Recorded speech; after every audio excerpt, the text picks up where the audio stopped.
1961 yılında yayınlanması değil. Deherê bendanê ku li Tirkiye wek roja rojnamevanên kar dikin tê pîrozkirin da li Diyarbekirê jî bi beşdariya rojnamevanan û parêzgarê Diyarbekirê Alî İhsan Sû civînekî hat li derxistin.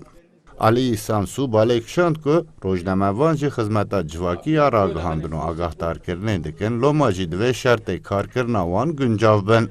Serokê Cemiyeta Rojnamevanên Başûrê Rojhilat jî ragihand ku rojnamevan nikarin ji mafê xwe yên heftê sal berê jî sûd werbigirin û dibin metirsî û bê ewlekariyê de kar dikin. Bizim bölgemiz özellikle basın konusunda çok renkli ve çok dilli. Li herêma me rojnamevanî bi pirzimanî û pirrengî tê kirin.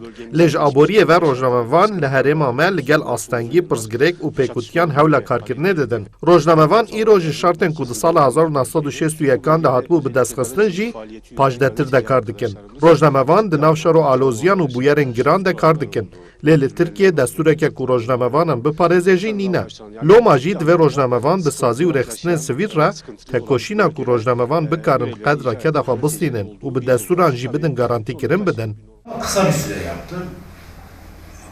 Böyle gazeteci olarak. Faruk Balıkçı'ya 62 salî jî 40 sal e ku li Diyarbekirê rojnamevanî dike û şereke endavê jî di nav da gelek nûçeyên dîrokî yên li herêmê bi agahdariyên wî gihîştine raya giştî û civakê. Gazetecilerin özgürce mesleklerini icra edemedikleri. Li Tirkiye û rojhilata navên mafên taybet, pîşeyî û civakî yê rojnamevanan di xema kesî de nîne.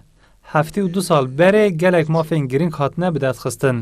Li her diçe mafên me bi paş ve diçin. Îro rojnamevan nikarin karê xwe bikin û tên astengkirin, desteserkirin û girtin.